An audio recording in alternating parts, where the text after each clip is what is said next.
ಚಿತ್ತಾಪುರದ RSS ಪಥಸಂಚಲನ ಮತ್ತೆ ಮುಂದೂಡಿಕೆ ಆಗಿದೆ. ನವೆಂಬರ್ 2ರಂದು ಚಿತ್ತಾಪುರದಲ್ಲಿ ಆರ್ಎಸ್ಎಸ್ ಪಥಸಂಚಲನ ಇರೋದಿಲ್ಲ. ಅವತ್ತಿನ ದಿನ ನಿಗದಿಯಾಗಿತ್ತು, ಬಟ್ ಇದೀಗ ಮತ್ತೆ ಮುಂದೂಡಿಕೆ ಮಾಡಲಾಗಿದೆ. ಕಲಬುರಗಿ ಹೈಕೋರ್ಟ್ನಲ್ಲಿ ಈ ಬಗ್ಗೆ ತೀರ್ಮಾನ ಹೊರಬಿದ್ದಿರುವಂಥದ್ದು. ನವೆಂಬರ್ 2ರಂದು ಚಿತ್ತಾಪುರದಲ್ಲಿ ಆರ್ಎಸ್ಎಸ್ ಪಥಸಂಚಲನ ನಡೆಯೋದಿಲ್ಲ, ಮುಂದೂಡಿಕೆ ಆಗಿದೆ. ನವೆಂಬರ್ 5ರಂದು ಶಾಂತಿ ಸಭೆ ನಡೆಸುವುದಕ್ಕೆ ಹೈಕೋರ್ಟ್ ಸೂಚನೆ ಕೊಟ್ಟಿರುವಂಥದ್ದು. ಚಿತ್ತಾಪುರ ಆರ್ಎಸ್ಎಸ್ ಪಥಸಂಚಲನ ಇದೀಗ ಮುಂದೂಡಿಕೆ ಮಾಡಿ ಆದೇಶವನ್ನ ಹೊರಡಿಸಲಾಗಿದೆ. ನವೆಂಬರ್ 5ರ ಶಾಂತಿ ಸಭೆಯ ಬಳಿಕ ಪಥಸಂಚಲನದ ಬಗ್ಗೆ ನಿರ್ಧಾರವನ್ನ ಕೈಗೊಳ್ಳಲಾಗುತ್ತಂತೆ. ಜಿಲ್ಲಾಡಳಿತದ ನಿರ್ಧಾರಕ್ಕೆ ಸಹಕರಿಸುವುದಕ್ಕೆ ಈಗ ಕೋರ್ಟ್ ಸೂಚನೆಯನ್ನ ಕೊಟ್ಟಿದೆ. ಕಲಬುರಗಿ ವಿಭಾಗೀಯ ಪೀಠದಲ್ಲಿ ನಡೆದಿದೆ ಅರ್ಜಿ ವಿಚಾರಣೆ ಕೂಡ. ಚಿತ್ತಾಪುರದಲ್ಲಿ ಆರ್ಎಸ್ಎಸ್ ಪಥಸಂಚಲನ ವಿವಾದ ಭುಗಿಲೆದಿತ್ತು. ಇನ್ನು ಕಲಬುರಗಿ ಹೈಕೋರ್ಟ್ ಪೀಠದಲ್ಲಿ ಅರ್ಜಿ ವಿಚಾರಣೆ ಕೂಡ ನಡೆದಿತ್ತು. ಶಾಂತಿ ಸಭೆಯ ಬಗ್ಗೆ ಎಜಿ ಶಶಿಕಿರಣ್ ಶೆಟ್ಟಿ ವಿವರಣೆಯನ್ನು ಕೂಡ ಕೊಡ್ತಾ ಹೋಗ್ತಾರೆ. ಅರ್ಜಿ ಇತ್ಯರ್ಥ ಮಾಡೋದಕ್ಕೆ ಅರ್ಜಿದಾರರು ಬಿಡ್ತಾ ಇಲ್ಲ. ಇನ್ನು ಶಾಂತಿ ಸಭೆಗೆ ರಿಟ್ ಅರ್ಜಿದಾರರು ಗೈರಾಗಿದ್ರು. ಬೇಗ ವಿವಾದ ಬಗೆಹರಿಸುವುದಕ್ಕೆ ಅರ್ಜಿದಾರರು ಸಹಕರಿಸ್ತಾ ಇಲ್ಲ ಅನ್ನುವಂತಹ ಮಾತುಗಳನ್ನು ಹೇಳಿದ್ರು. ಇದೀಗ ಚಿತ್ತಾಪುರದಲ್ಲಿ ಆರ್ಎಸ್ಎಸ್ ಪಥಸಂಚಲನ ವಿವಾದಕ್ಕೆ ಫುಲ್ ಸ್ಟಾಪ್ ಇಟ್ಟಿರುವಂಥದ್ದು. ನವೆಂಬರ್ 2ರಂದು ಚಿತ್ತಾಪುರದಲ್ಲಿ ಆರ್ಎಸ್ಎಸ್ ಪಥಸಂಚಲನ ಇರೋದಿಲ್ಲ, ಕ್ಯಾನ್ಸಲ್ ಆಗಿಲ್ಲ, ಮುಂದೂಡಿಕೆ ಆಗಿದೆ. ಚಿತ್ತಾಪುರದ ಆರ್ಎಸ್ಎಸ್ ಪಥಸಂಚಲನ ನವೆಂಬರ್ 5ರ ಚಿತ್ತಾಪುರದಲ್ಲಿ ಶಾಂತಿ ಸಭೆಯ ಬಳಿಕ ನಿರ್ಧರಿಸಲಾಗುತ್ತೆ. ಈ ಬಗ್ಗೆ ಕೋರ್ಟ್ ಸೂಚನೆಯನ್ನು ಕೂಡ ಕೊಟ್ಟಿರುವಂಥದ್ದು. ನವೆಂಬರ್ 5ರ ಶಾಂತಿ ಸಭೆ ಆದ ನಂತರ ಪಥಸಂಚಲನದ ಬಗ್ಗೆ ನಿರ್ಧಾರವನ್ನ ಕೈಗೊಳ್ಳಲಾಗುತ್ತಂತೆ. ಹೈಕೋರ್ಟ್ ಸೂಚನೆಯನ್ನ ಕೊಟ್ಟಿದೆ. ಜಿಲ್ಲಾಡಳಿತದ ನಿರ್ಧಾರಕ್ಕೆ ಸಹಕರಿಸಬೇಕು ಅಂತ ಹೇಳಿಬಿಟ್ಟು ಸೂಚನೆ ಕೊಟ್ಟಿರುವಂಥದ್ದು. ಕಲಬುರಗಿ ವಿಭಾಗೀಯ ಪೀಠದ ನಡೆದಂತಹ ಅರ್ಜಿ ವಿಚಾರಣೆ.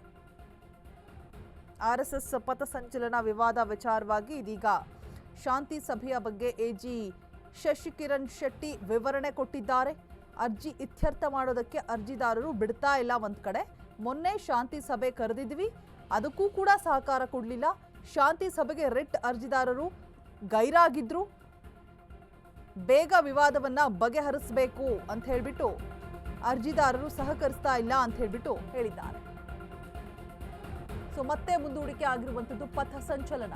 ನವೆಂಬರ್ 5ರಂದು ಬೆಂಗಳೂರಿನಲ್ಲಿ ಮತ್ತೆ ಶಾಂತಿ ಸಭೆಯನ್ನು ನಡೆಸೋದಕ್ಕೆ ಪ್ಲಾನಿಂಗ್ ಅನ್ನು ಮಾಡಿಕೊಳ್ಳಲಾಗಿದೆ. ಅದಾದ ನಂತರ ಪಥಸಂಚಲನ ಯಾವತ್ತು ನಡೆಸಬೇಕು ಅಂತ ಹೇಳ್ಬಿಟ್ಟು ನಿರ್ಧಾರವನ್ನ ಕೈಗೊಳ್ಳಲಾಗುತ್ತೆ ಅನ್ನುವಂತಹ ಮಾಹಿತಿ ಹೊರಬಿದ್ದಿದೆ. ಇದಕ್ಕೆ ಸಹಕರಿಸಬೇಕು ಅಂತ ಕೋರ್ಟ್ ಕೇಳ್ಕೊಳ್ತಾ ಇರುವಂಥದ್ದು. ಅರ್ಜಿದಾರರ ಪರ ಹಿರಿಯ ವಕೀಲ ಅರುಣ್ ಶ್ಯಾಮ್ ವಾದವನ್ನು ಕೂಡ ಮಾಡಿದ್ದಾರಂತೆ. ಹೈಕೋರ್ಟ್ಗೆ ಎಜಿ ಶಶಿಕಿರಣ್ ಶೆಟ್ಟಿ ಅವರಿಂದ ಮಾಹಿತಿ ಸಿಕ್ಕಿರುವಂಥದ್ದು. ಅರ್ಜಿದಾರರ ಮನೆಯಲ್ಲಿ ಸಾವು ಸಂಭವಿಸಿರೋದ್ರಿಂದ ಗೈರಾಗಿದ್ದಾರೆ. ಸಾವು ಸಂಭವಿಸಿದ್ರಿಂದ ಅವರು ಸಭೆಗೆ ಬಂದಿರೋದಿಲ್ಲ. ಅರ್ಜಿದಾರರ ಪರ ಹಿರಿಯ ವಕೀಲ ಅರುಣ್ ಶ್ಯಾಮ್ ವಾದವನ್ನು ಮಂಡಿಸಿದ್ದಾರೆ.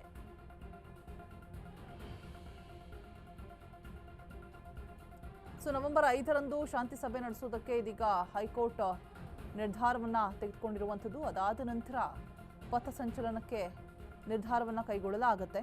ಸೊ ಈ ಬಗ್ಗೆ ಕೋರ್ಟ್ನಲ್ಲಿ ವಾದ ವಿವಾದಗಳು ಕೂಡ ನಡೆಯುತ್ತೆ. ಗೈರಾಗಿರ್ತಾರೆ. ಅರ್ಜಿ ಇತ್ಯರ್ಥ ಮಾಡೋದಕ್ಕೆ ಅರ್ಜಿದಾರರು ಬಿಡ್ತಾ ಇಲ್ಲ ಅನ್ನುವಂತಹ ಮಾತುಗಳು ಒಂದು ಕಡೆ. ಶಾಂತಿ ಸಭೆನ ಕರೆದಿದ್ವಿ, ಯಾರು ಕೂಡ ಸಹಕಾರ ಕೊಡಲಿಲ್ಲ ಅನ್ನುವಂಥದ್ದು. ರಿಟ್ ಅರ್ಜಿದಾರರು ಗೈರಾಗಿದ್ರು. ಬೇಗ ವಿವಾದ ಬಗೆಹರಿಸೋದಕ್ಕೆ ಅರ್ಜಿಗಾರ ಸಹಕರಿಸ್ತಾ ಇಲ್ಲ. ಹೀಗೆ ಒಂದಷ್ಟು ಮಾತುಗಳು ಕೇಳಿ ಬರ್ತಾ ಇತ್ತು. ಈ ಶಾಂತಿ ಸಭೆಗೆ ಬೇರೆ ವ್ಯಕ್ತಿಗಳು ಕೂಡ ಹಾಜರಾಗಿರ್ತಾರೆ. ಹೈಕೋರ್ಟ್ಗೆ ಎಜಿ ಶಶಿಕಿರಣ್ ಶೆಟ್ಟಿ ಅವರಿಂದ ಮಾಹಿತಿ ದೊರಕಿರುವಂಥದ್ದು. ಅರ್ಜಿದಾರರ ಮನೆಯಲ್ಲಿ ಸಾವು ಸಂಭವಿಸಿದ್ರಿಂದ ಗೈರಾಗಿದ್ದಾರೆ ಅಂತ ಹೇಳ್ಬಿಟ್ಟು ಅವರ ಪರ ವಕೀಲರು ರೀಸನ್ ಅನ್ನ ಕೊಡ್ತಾ ಇದ್ದಾರೆ. ಸಾವು ಸಂಭವಿಸಿದ್ರಿಂದ ಅವರು ಸಭೆಗೆ ಬರೋದಕ್ಕೆ ಸಾಧ್ಯ ಆಗಿಲ್ಲ. ಅರ್ಜಿದಾರರ ಪರ ವಕೀಲ್ ಅರುಣ್ ಶ್ಯಾಮ್ ವಾದವನ್ನು ಮಂಡಿಸಿದ್ದಾರೆ. ಚಿತ್ತಾಪುರದಲ್ಲಿ ಆರ್ಎಸ್ಎಸ್ ಪಥಸಂಚಲನ ವಿವಾದ ವಿಚಾರವಾಗಿ ಇದೀಗ ಕಲಬುರಗಿ ಹೈಕೋರ್ಟ್ ಪೀಠದಲ್ಲಿ ಅರ್ಜಿ ವಿಚಾರಣೆ ನಡೆಸೋದಕ್ಕೆ ಸಿದ್ಧತೆ ಆಗಿರುವಂಥದ್ದು. ನಡೆಸಿದ್ದಾರೆ ಕೂಡ. ಶಾಂತಿ ಸಭೆಯ ಬಗ್ಗೆ ಎಜಿ ಶಶಿಕಿರಣ್ ಶೆಟ್ಟಿ ವಿವರಣೆ ಕೊಟ್ಟಿದ್ದಾರೆ. ಶಾಂತಿ ಸಭೆ ಕರೆದಿದ್ವಿ, ಸಹಕಾರ ಕೊಡಲಿಲ್ಲ, ಗೈರಾಗಿದ್ರು ಅಂತ ಒಂದ್ ಕಡೆ ಹೇಳ್ತಿದ್ದಾರೆ.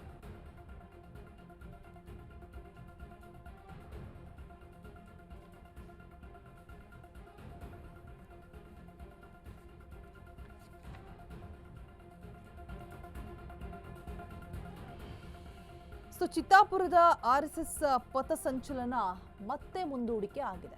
ನವೆಂಬರ್ 2ಕ್ಕೆ ನಡೆಸಬೇಕು ಅಂತ ಹೇಳ್ಬಿಟ್ಟು ನಿರ್ಧಾರವನ್ನು ಕೈಗೊಳ್ಳಲಾಗಿತ್ತು. ಬಟ್ ಶಾಂತಿ ಸಭೆಯ ಬಳಿಕ ನವೆಂಬರ್ 5ಕ್ಕೆ ಶಾಂತಿ ಸಭೆಯನ್ನು ನಡೆಸಬೇಕು ಅಂತ ಹೇಳ್ಬಿಟ್ಟು ಹೈಕೋರ್ಟ್ ತೀರ್ಪನ್ನ ಹೊರಡಿಸಿದೆ, ಸೂಚನೆಯನ್ನ ಕೊಟ್ಟಿದೆ. ಶಾಂತಿ ಸಭೆಯ ಬಳಿಕ ಅಂದ್ರೆ ನವೆಂಬರ್ 5ರ ನಂತರ ಪಥಸಂಚಲನವನ್ನ ನಡೆಸೋದ್ರ ಬಗ್ಗೆ ನಿರ್ಧಾರವನ್ನ ಕೈಗೊಳ್ಳಲಾಗುತ್ತಂತೆ. ಈ ಬಗ್ಗೆ ಹೆಚ್ಚಿನ ಡೀಟೇಲ್ಸ್ ಅನ್ನ ಕೊಡೋದಕ್ಕೆ ನಮ್ಮ ಪ್ರತಿನಿಧಿ ಅರುಣ್ ದೂರವಾಣಿ ಸಂಪರ್ಕದಲ್ಲಿ ಜಾಯಿನ್ ಆಗ್ತಾ ಇದ್ದಾರೆ. ಅರುಣ್, ನವೆಂಬರ್ 2ಕ್ಕೆ ನಡೆಯಬೇಕಾದಂತಹ ಒಂದು ಪಥಸಂಚಲನ ಇದೀಗ ಶಾಂತಿ ಸಭೆ ಆದ ನಂತರ ನಡೆಯುತ್ತೆ ಅಂತ ಹೇಳಲಾಗ್ತಾ ಇದೆ. ನವೆಂಬರ್ 5ಕ್ಕೆ ಹಮ್ಮಿಕೊಳ್ಳಲಾಗಿದೆ. ಸೊ ಈ ಬಗ್ಗೆ ಹೆಚ್ಚಿನ ಅಪ್ಡೇಟ್ಸ್ ಕೊಡೋದಾದ್ರೆ ಅರುಣ್. ರೋಜಾ, ಏನಂದ್ರೆ ಚಿತ್ತಾಪುರದಲ್ಲಿ RSS ಪಥಸಂಚಲನ ನಡೆಸಬೇಕು ಅಂದ್ಬಿಟ್ಟು ರಿಟ್ ಅರ್ಜಿಯನ್ನು ಅರ್ಜಿಯನ್ನು ಸಲ್ಲಿಸಿದ್ರು. ಇದಕ್ಕೆ ಸಂಬಂಧಪಟ್ಟಂತೆ ಕಳೆದ ಬಾರಿ ಸಂದರ್ಭದಲ್ಲಿ ಅಕ್ಟೋಬರ್ 28ಕ್ಕೆ ಒಂದು ಸಭೆಯನ್ನ ಮಾಡ್ಕೊಬಂದು ಮತ್ತೆ 30ಕ್ಕೆ ವರದಿ ಕೊಡಿ ಅಂತ ಹೇಳ್ಬಿಟ್ಟು ಇವತ್ತು ಹೈಕೋರ್ಟ್ಗೆ, ಕಲಬುರಗಿ ಹೈಕೋರ್ಟ್ಗೆ ವರದಿಯನ್ನ ಕೊಟ್ಟಿರುವಂತದ್ದು ಅಲ್ಲಿನ ಜಿಲ್ಲಾಡಳಿತ. ಆದ್ರೆ ಅರ್ಜಿದಾರರೇ ಸ್ವತಃ ಯಾರಿದ್ದಾರೆ ಅವರೇ ಅವತ್ತು 28ನೇ ತಾರೀಕು ಶಾಂತಿ ಸಭೆಯನ್ನ ಕರೆದಿದ್ವಿ, ಅವತ್ತು ಅವ್ರು ಬರಕ್ಕಾಗಿಲ್ಲ. ಮತ್ತೆ ಇವಾಗ ಬಂದ್ಬಿಟ್ಟು ಮತ್ತೆ ಪರ್ಮಿಷನ್ ಅನ್ನ ಕೇಳ್ತಾ ಇದ್ದಾರೆ. ಹಾಗಾಗಿ ಮತ್ತೊಂದು ಸಭೆಯನ್ನ ಮಾಡ್ತೀವಿ ನಾವು ಅಂತ ಹೇಳ್ಬಿಟ್ಟು ಕಿರಣ್ ಶೆಟ್ಟಿ ಅವರು ಹೈಕೋರ್ಟ್ಗೆ ಆ ಮಾಹಿತಿಯನ್ನ ಕೊಟ್ಟಿರುವಂತದ್ದು. ಮತ್ತೆ ಅರ್ಜಿದಾರರ ಪರವಾಗಿ ಅರುಣ್ ಶ್ಯಾಮ್ ಅವರು ಸಹ ಹಾಜರಿದ್ರು. ಮತ್ತೆ ಅರ್ಜಿದಾರರು ಯಾರಿದ್ದಾರೆ ಮತ್ತೆ ಅವರ ಒಂದು ಮನೆಯಲ್ಲಿ ಒಂದು ಸಾವಾಗಿತ್ತು, ಹಾಗಾಗಿ ಅವರು ಬರಕ್ಕಾಗಿಲ್ಲ ಅಂತ ಹೇಳಿ ಮಾಹಿತಿಯನ್ನ ಕೊಟ್ಟಿರುವಂತದ್ದು. ಈಗ ಅರ್ಜಿ ವಿಚಾರಣೆ ನಡೆಸಿದಂತಹ ಕೋರ್ಟ್ ನಾವು ಮತ್ತೆ AG ಶಶಿಕರಣ್ ಶೆಟ್ಟಿ ಅವರು ಹೇಳಿರುವಂತದ್ದು, ನಾವು ನವೆಂಬರ್ 5ಕ್ಕೆ ಒಂದು ಸಂಜೆ ಮಧ್ಯಾಹ್ನ 3 ಗಂಟೆಗೆ ಬೆಂಗಳೂರಿನ AG ಕಚೇರಿ ಏನಿದೆ ಹೈಕೋರ್ಟ್ ಆವರಣದಲ್ಲಿ, ಸೊ ಅಲ್ಲಿ ಒಂದು ಶಾಂತಿ ಸಭೆಯನ್ನ ಮಾಡ್ತೀವಿ. ಅಲ್ಲಿ ಎಲ್ಲರೂ ಬರ್ಬೇಕಾಗುತ್ತೆ, ಯಾರು ಅರ್ಜಿದಾರರು ಯಾರಿದ್ದಾರೆ ಮತ್ತೆ ಅವರು ಬರ್ಬೋದು. ಮತ್ತೆ ಯಾರು ಜಿಲ್ಲಾಡಳಿತ ಕಡೆಯಿಂದ DC ಇರ್ಬೋದು, ಮತ್ತೆ ಪೊಲೀಸ್ ಕಡೆಯಿಂದ SP ಇರ್ಬೋದು, ಮತ್ತೆ ತಹಶೀಲ್ದಾರ್ ಎಲ್ಲರೂ ಸಹ ಹಾಜರಿರ್ತಾರೆ. ಮತ್ತೆ ಅರ್ಜಿದಾರರು ಸಹ ಅವತ್ತು ಬಂದು 3 ಗಂಟೆಗೆ ಶಾಂತಿ ಸಭೆಯಲ್ಲಿ ಭಾಗಿಯಾಗ್ತಾರೆ. ಮತ್ತೆ ಶಾಂತಿ ಸಭೆಯಲ್ಲಿ ಭಾಗಿಯಾಗಿ ಮತ್ತೆ ಯಾವತ್ತು ನಾವು ಏನೆಲ್ಲ ಕ್ರಮಗಳು ಕೈಗೊಂಡಿದ್ವಿ ಅನ್ನೋದ್ರ ಬಗ್ಗೆ ಜಿಲ್ಲಾಡಳಿತ ಮತ್ತೆ ನವೆಂಬರ್ 7ಕ್ಕೆ ಈಗ ಅರ್ಜಿ ವಿಚಾರಣೆಯನ್ನ ಮುಂದೂಡಿರುವಂತದ್ದು. ಆವತ್ತು ಮತ್ತೆ ಒಂದು ಅರ್ಜಿಯನ್ನ ಈಗ ಸಭೆಯಲ್ಲಿ ಕೈಗೊಂಡಂತಹ ಕ್ರಮಗಳ ಬಗ್ಗೆ ವರದಿಯನ್ನ DC ಅವರು ಕೋರ್ಟ್ಗೆ ಕೊಡ್ತಾರೆ. ಅವತ್ತು ಕೋರ್ಟ್ ಒಂದಷ್ಟು ನಿಯಮಗಳನ್ನ ಸೂಚನೆ ಮಾಡಿ ಯಾವತ್ತು ನಡೆಸಬಹುದು, ಯಾರೆಲ್ಲ ನಡೆಸಬಹುದು ಅನ್ನೋದ್ರ ಬಗ್ಗೆ ಒಂದು ತೀರ್ಮಾನವನ್ನು ಕೈಗೊಳ್ಳುತ್ತೆ. ಯಾಕಂದ್ರೆ ಸಭೆಯಲ್ಲಿ ಮೊದಲನೇದಾಗಿ ಯಾರೆಲ್ಲ ಬರ್ತಾರೆ, ಯಾರೆಲ್ಲ ಪರ್ಮಿಷನ್ ಕೇಳ್ತಾರೆ, ಮತ್ತೆ ಎಷ್ಟು ಜನ ಸೇರ್ತಾರೆ, ಮತ್ತೆ ಎಲ್ಲಾ ರೂಟ್ ಮ್ಯಾಪ್ಸ್ ಗಳ ಬಗ್ಗೆನೂ ಸಹ ಅವತ್ತು ಸಭೆಯಲ್ಲಿ ಅವ್ರಿಗೆ ಕೊಡ್ಬೇಕಾಗುತ್ತೆ. ಹಾಗಾಗಿನೇ ಶಾಂತಿ ಸಭೆಯನ್ನು ನಡೆಸಬೇಕು ಅಂದ್ಬಿಟ್ಟು ಕೋರ್ಟ್ ಸಹ ಹೇಳ್ತಾ ಇದ್ರು. ಆದ್ರೆ ಮೊನ್ನೆ ಒಂದು ಶಾಂತಿ ಸಭೆಯನ್ನು ವಿಫಲ ಆಗಿತ್ತು. ಹಾಗಾಗಿ ಈಗ ಮತ್ತೆ ನವೆಂಬರ್ 5ರಂದು ಬೆಂಗಳೂರಿನ AG ಕಚೇರಿ ಏನಿದೆ ಹೈಕೋರ್ಟ್ ಆವರಣದಲ್ಲಿ, ಸೊ ಅಲ್ಲಿ ನಡೆಸಬೇಕು ಅಂತ ಹೇಳ್ಬಿಟ್ಟು ಹೈಕೋರ್ಟ್ ಹೇಳಿರುವಂತದ್ದು. ಮತ್ತೆ ಶಶಿಕರಣ್ ಶೆಟ್ಟಿ ಅವರು ಸಹ ಅದೇ ಮಾಹಿತಿಯನ್ನ ಕೊಟ್ಟಿರುವಂತದ್ದು. ಹಾಗಾಗಿ ನವೆಂಬರ್ 5ಕ್ಕೆ 3 ಗಂಟೆಗೆ AG ಆಫೀಸಲ್ಲಿ ಒಂದು ಮೀಟಿಂಗ್ ಅನ್ನ ಮಾಡ್ತಾರೆ. ಆ ಮೀಟಿಂಗ್ ಬಳಿಕ ನವೆಂಬರ್ 7ಕ್ಕೆ ಮತ್ತೆ ಹೈಕೋರ್ಟ್ ನಲ್ಲಿ ವಿಚಾರಣೆ ಇರುತ್ತೆ. ಅವತ್ತು ಡಿಸೈಡ್ ಆಗುತ್ತೆ ಯಾವತ್ತು ಮಾಡಬೇಕು RSS ಪಥಸಂಚಲನ. ಮತ್ತೆ ಬೇರೆ ಯಾರಾದ್ರೂ ಪಥಸಂಚಲನ ಮತ್ತೆ ಬೇರೆ ಯಾರಾದ್ರೂ ಸಂಘಟನೆಗಳು ಪ್ರಾಪರ್ ಪರ್ಮಿಷನ್ ಅನ್ನ ಕೇಳಿದ್ರೆ ಅವ್ರಿಗೆ ಯಾವತ್ತು ಕೊಡ್ಬೇಕು ಅನ್ನೋದ್ರ ಬಗ್ಗೆ ಅವತ್ತು ಡಿಸೈಡ್ ಆಗುವಂತದ್ದು. Roja. All right, thank you Arun ತಮ್ಮೆಲ್ಲ ಡೀಟೇಲ್ಸ್ಗಾಗಿ.